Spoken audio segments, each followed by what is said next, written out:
In the year 536, the sun dimmed at noon. Daylight looked like dusk, and it didn't lift for more than a year. Harvests failed, empires shook, and the world slipped into a cold shadow. Contemporaries knew something was wrong. The Byzantine historian Procopius wrote that the sun gave forth its light without brightness. In Ireland, monks recorded a failure of bread. In China, chroniclers told of yellow dust, strange fog, and summer snows. In the Middle East, skies went pale and chill. What could blot out the sun across half the globe? For centuries, it was a mystery. Now, science is catching up with the legends. Start with the trees. Tree rings are timekeepers. Each ring marks a year of growth. In 536, across Europe and Asia, rings thinned dramatically. Growth stalled. Cold summers, short seasons, stressed forests. Then check the ice. Deep in Greenland and Antarctica, ancient snow traps air, ash, and chemistry. Cores drilled from these ice sheets tell a story frozen in layers.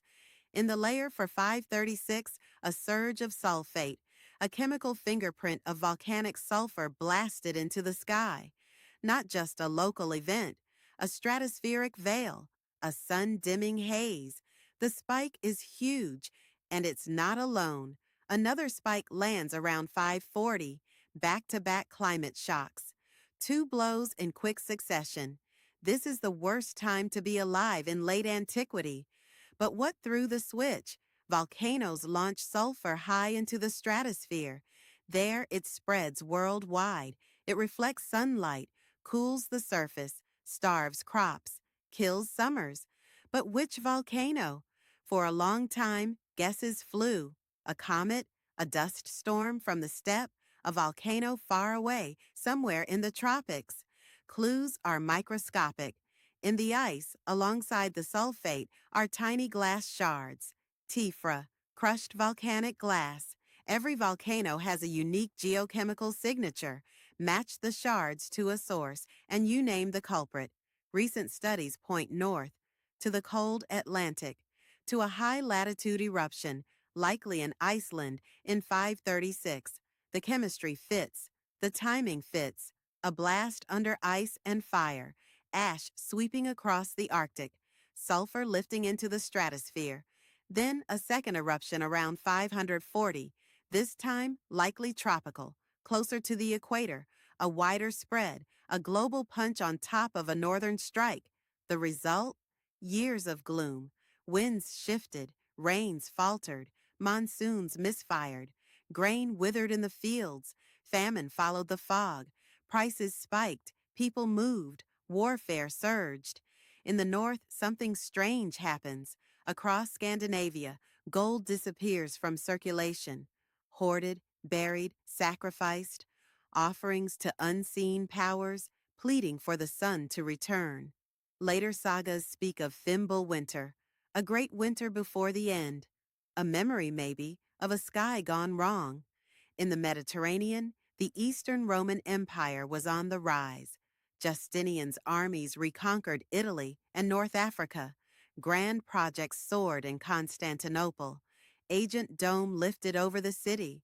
But the dimmed sun changed the ledger. Crops failed in the Balkans. Supplies thinned. Campaigns strained. Silver drained. The empire tightened its belt as the sky stayed gray. To the east, Persia watched. Truces wavered. Frontiers flexed. On the steppe, migrations rippled like shock waves. When pastures fail, herds move. When herds move, borders break. In China, frost struck in summer. Locusts swarmed hungry fields. Records speak of hunger and revolt. As famine spread, one more enemy gathered. Rats multiplied in granaries. Fleas found crowded hosts. And ships crossed the seas. The climate set the stage. The actors were ready, because right after the second volcanic blow, in 541, another disaster arrived. A plague, fast, relentless, and global. But the plague is only half the story. To understand why it hit so hard, you have to understand the cold years that came first. Take a breath and look again at the timeline. 5:36, an icy veil. 5:37, the haze lingers. 5:38, crops fail, trade stumbles. 5:40, another eruption. Then 5:41, an invisible killer rides the trade routes. This cascade reshapes the world, not in a single blow, but in shocks spread across a decade. It is not myth. It is measurable, frozen in ice, written in rings, recorded by human hands, stunned beneath a darkened sun. And yet, questions remain. Which Icelandic volcano opened in 536?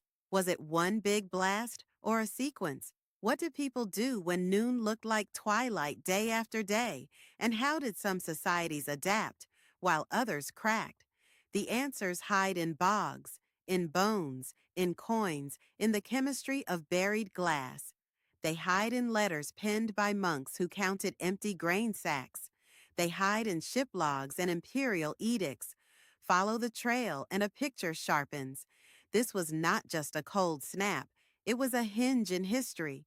A time when nature nudged empires, when climate rewrote maps, and when human resilience was tested by a sky gone dim. The sun would return, but the world by then had changed, and in a harbor in Egypt, a ship was about to dock. Its hold carried grain and something else, fleas, packed in burlap, hiding in seams, feeding on rats, rats feeding on grain, rope to quay, gangplank down. A city breathed in. Messina blinked, then it coughed. Sailors staggered ashore, eyes sunken, heat blazing off cheeks, necks swollen with hard, painful lumps, black swellings, buboes. Fear moved faster than any cart. Locals pushed the ships back out. Too late. The docks were seeded. Warehouses were seeded. Homes were seeded. The wind did the rest. Word spread. Pestilence. From Messina to Catania, from Sicily to the toe of Italy, by winter to Genoa and Pisa. Venice heard first, then smelled it. A new smell, sweet, rotten, sick. They called it the Great Mortality. They did not have a name for the thing in the flea's gut. We do, Yersinia pestis, a bacterium that rides in blood. It kills rats. It kills faster when the rats fall. Fleas seek new warmth, new blood, a bite at the ankle, a scratch dismissed, a fever at dawn. By dusk, a life collapses. October 1347 to spring 1348. The Mediterranean surface ripples. Galleys, cogs, carracks, grain, wine, wool, spice, and death. Marseille took it. Montpellier took it. Avignon closed its gates and still took it. In Avignon, the Pope sat between two great fires. He thought heat could cleanse air. It could not cleanse lungs. He granted general absolution because priests were dying too fast. Bodies piled. The living could not keep up. 4 men to a bier became 2. Then none. Pits swallowed names. In Paris, faculty argued about the stars. They wrote a report on Jupiter and Saturn. They charted poison in bad air. Miasma, they called it. They blamed a conjunction. They did not chart a flea. Doctors wore beaks stuffed with herbs. Angelica, mint, rosemary. Masks turned to prayers.